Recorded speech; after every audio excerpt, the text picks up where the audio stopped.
On a des témoignages dans la messagerie texte 187 Cube Radio. Puis vous parlez tantôt, M. Collin, d'investir dans nos transports en commun. Mais on a un témoignage d'une personne qui n'a pas vraiment de plaisir à prendre le transport en commun.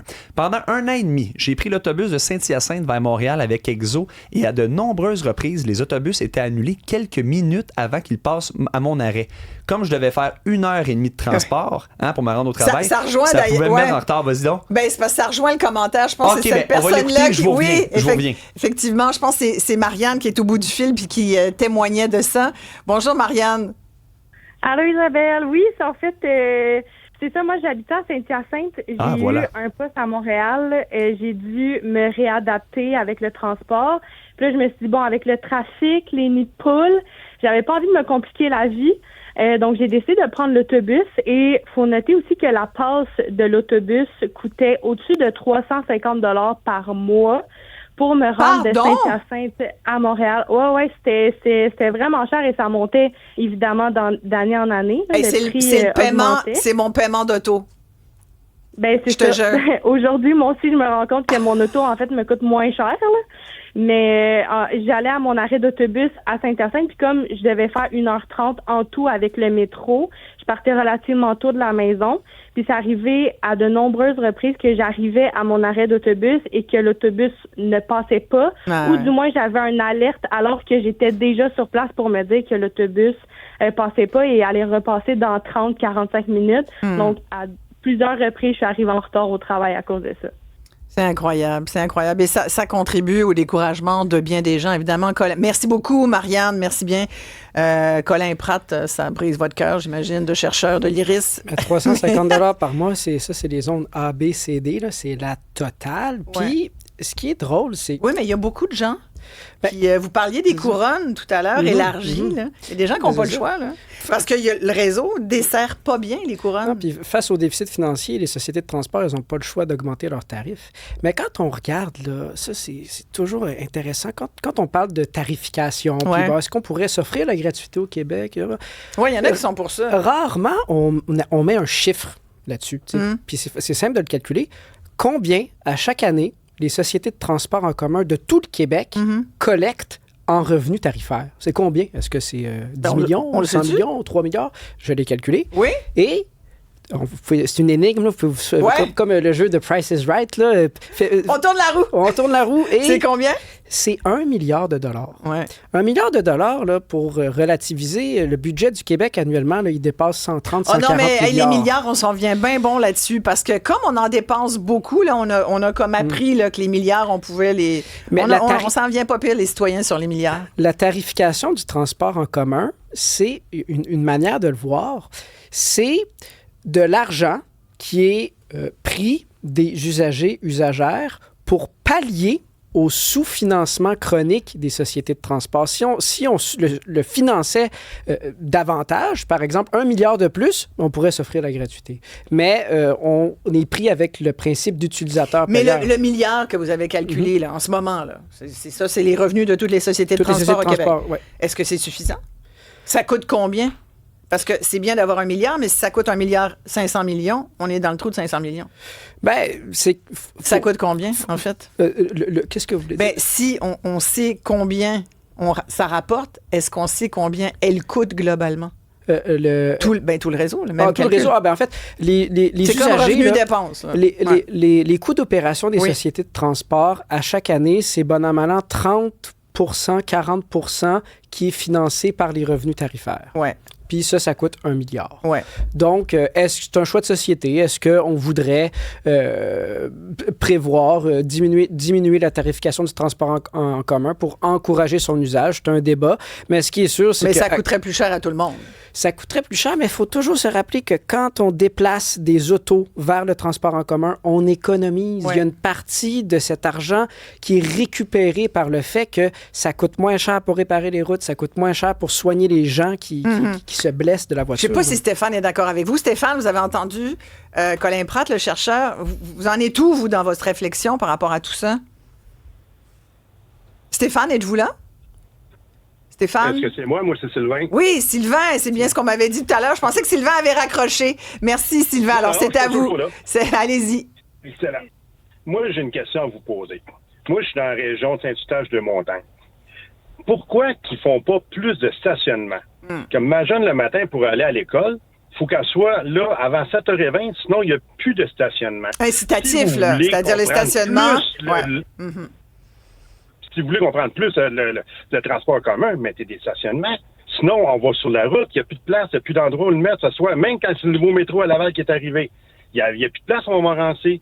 Quand c'était l'ancien train qui était là, de Montagne, il y avait beaucoup plus de stationnement. Ils mettent le REM, ils enlèvent du stationnement. Pouvez-vous me dire pourquoi vous enlevez des stationnements? C'est un très, très bon commentaire. Là.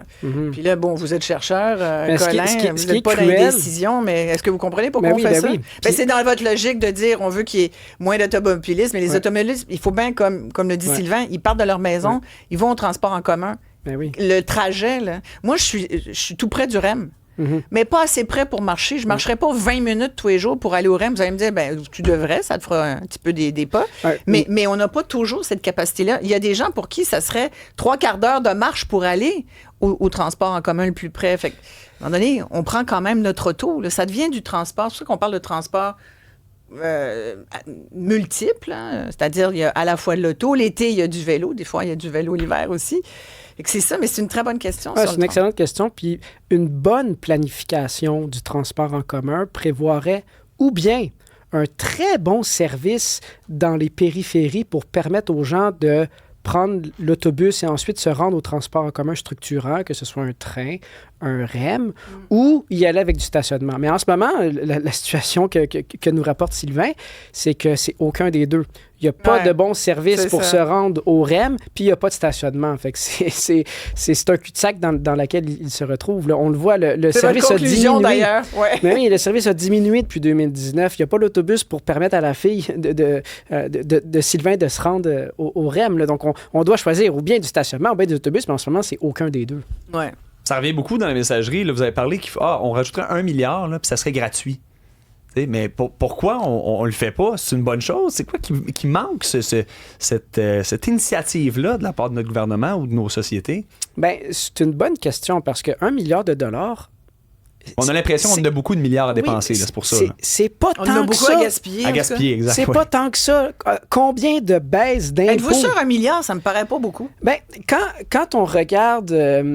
depuis les années 2000, le gouvernement du Québec, qui se sont succédés, ont prévu des baisses d'impôts qui font en sorte qu'aujourd'hui, si on retournait à la table d'impôts du début des années 2000, on récolterait, tenez-vous bien, 12 milliards de dollars de plus en impôts.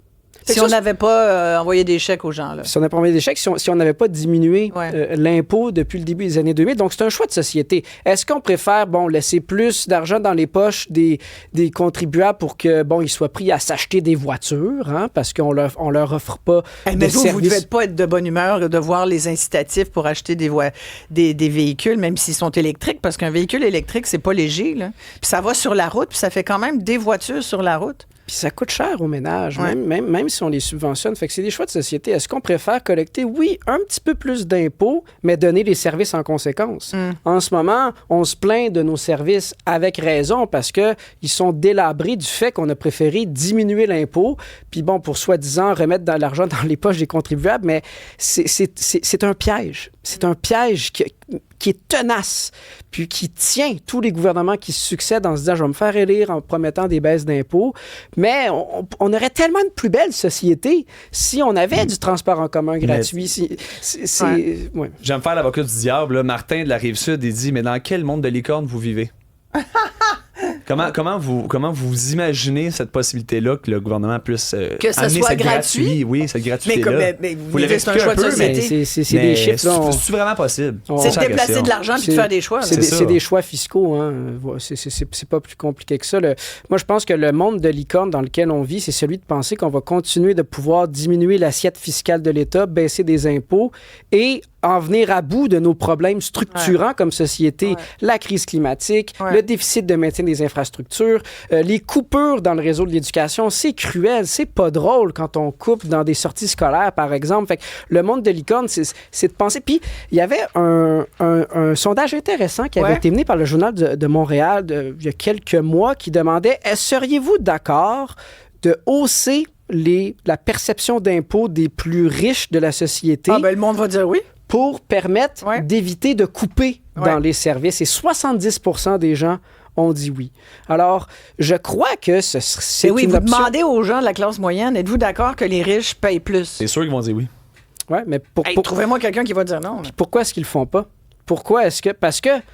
c'est plus ça qui est intéressant. C'est si tout le monde est d'accord, pourquoi on le fait pas? Pourquoi est-ce qu'on le fait pas? Parce que si François Legault augmentait l'impôt des plus riches, d'abord et avant tout, ça le concernerait lui-même. Ce serait son portefeuille qui s'attaquerait lui-même. Puis les gouvernements qui se sont succédés depuis les années 2000, c'est ça. C'est des gouvernements, qui viennent du milieu des affaires, qui ont des revenus très hauts, un patrimoine très élevé. Qui finissent par être déconnectés de la réalité. Et qui se votent des augmentations de salaire à l'Assemblée nationale. Puis des primes une fois qu'ils partent. Je veux dire, si tu décides de ne pas te représenter, c'est ton choix.